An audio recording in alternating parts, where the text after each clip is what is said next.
You had big step-up moments by Nikola and Jamal in that fourth quarter and Russell, but I don't think you win this game without how the bench played in the second and fourth quarter. I thought they were spectacular. I couldn't agree more. Obviously Aaron Gordon's first game back, he was outstanding. Obviously on a pretty strict minute restriction right now, and I talked to him this morning about it, and he was just happy to get out there and play. He said, "I'll take any minutes I can get right now."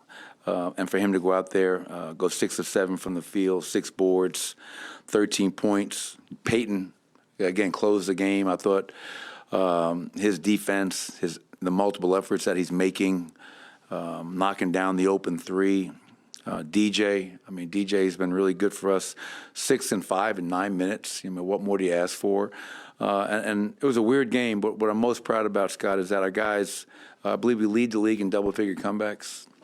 And that's a catch-22, because I don't like the fact that we've been down that many times, double figures. But what I love about this group is how resilient they are.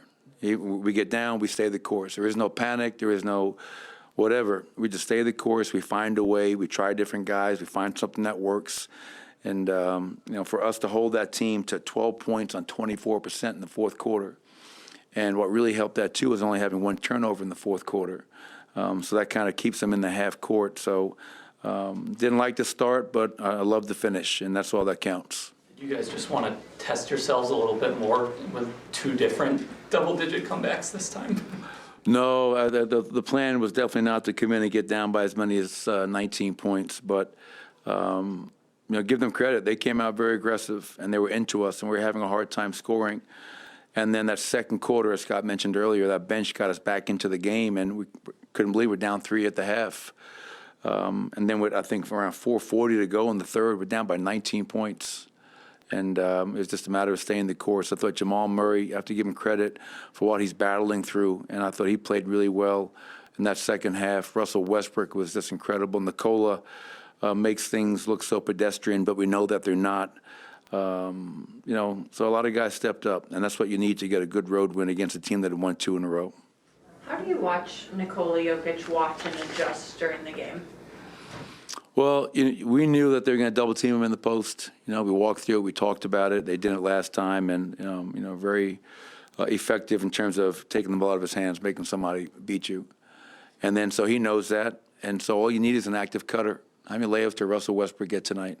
Like Nikola, almost like it's a chess match. Okay, you double me, I'm going to beat you with the pass to the cutter, kick out to a 3-point shooter, and then we try to get him into maybe some more catch and shoot, to some more nail ISOs where it's a lot harder to double team him. But Russ, 21, 10, and 7. The impact that he continues to have. I gave him the defensive player of the game. I told him, I said, for a guy that's 42 years old, doing what he's doing is incredible. And he didn't like that very much. But but we can't be satisfied. There's a lot of things that we can clean up. And winning here on Tuesday night will be a lot tougher than it was today. You mentioned the cutting by Russ, and a lot of times it looks really, really simple. What kind of goes into that dynamic in terms of just the timing of those two? Yeah, because part of it is simple, right? All right, because what they were doing, not only they were double teaming Nikola, but then they were pre-rotating to the guy that fed. So somebody's open, right? 2 on the ball, somebody's open. And Russ has a great understanding of reading when the double team happens, slow playing it, and then putting himself on the rim. And obviously, I'm sure Jay Kidd's going to watch film with their guys, what they can clean up. But Russ is open, and if they collapse, there's a kick-out 3 for somebody.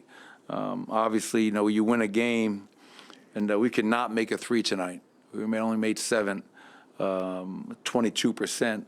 But we did outscore them 27-8 on the glass. We did outscore them 68-40 in the paint. And as I mentioned pregame, that's kind of our recipe. That's who we are. And, we stay true to our identity. Is there anything about Russ that surprised you? Obviously, he's been in the league for a long time, but anything about him, having him this year that has come as a surprise? I'll be honest, I've gotten that question quite a bit this year, and maybe it's because when you're a coach in this league, an assistant coach, a head coach, and you prepare and you compete against other players, you're always forming, opinions. And I've always had great respect for who Russell Westbrook was from afar. because of, one, how hard he played. I mean, the guys in Denver know, I mean, if you play hard for me, you're never going to have a problem.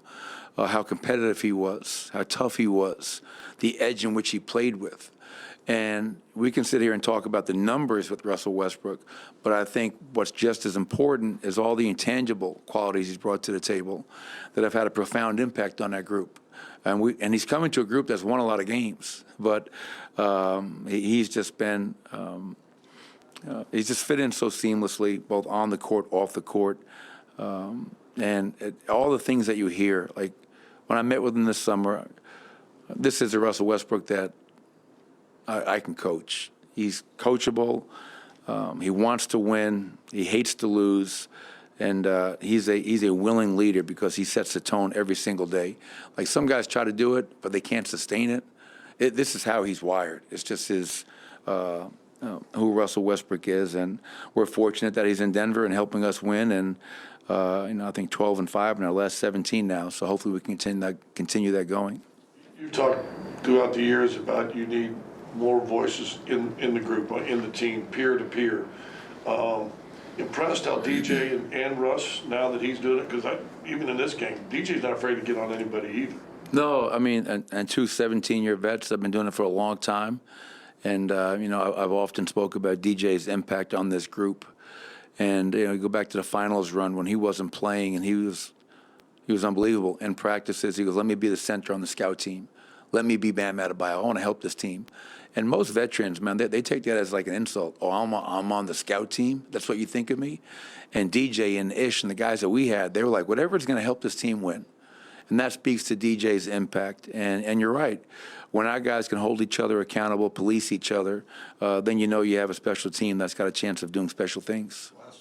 You mentioned Peyton earlier. As a coach, what do you like about his discipline and his consistency to get better? Well, I love how young he is and, kind of watching him grow up and improve right in front of our eyes. Young player. With Aaron Gordon having been out for as long as he's been out this year, Peyton's gotten a chance to play a lot of minutes. And tonight was another game where he had a chance to close because of his defense, because he knocks down the open three, his rebounding, and he has all the tools. And he keeps on working as hard as he's been working. He's got a chance to fulfill all the potential that he has. But couldn't be more proud of Peyton. 10 points, 6 boards tonight, another block shot. He's leading us in blocks per game, I believe. So, but all of us, Peyton included, none of us can be satisfied. We got a lot of work in front of us. I think when Jamal went out of the game in the third, he was a minus 29 at that point. Obviously, got going late in the quarter and was especially good, I thought, during that stretch to start the fourth. Is there anything you see when he kind of flips the switch other than shot making that kind of works for him in terms of turning himself around? For me, it'll always start with the defensive end. And, I'm just going to defend him for a second because he's not 100% healthy. And at halftime, I just told him this. I thought about shutting him down at halftime because I'm watching him out there, and I know that's not the Jamal Murray that when he's playing healthy, that wasn't him, if that makes sense. And it was good to see him kind of get going and make some big plays, both offensively and defensively. And I can help him by trying to run plays and get certain defenders off of him where he has a little bit more room to attack against a smaller defender. He's got the biggest, strongest guy on him every night. I mean, he's attracting that kind of attention. And so now it's a matter of us just trying to, one, get him healthy, get him rest, and continue to support him because this team will not go anywhere if Jamal Murray doesn't play the way we know he's capable of playing.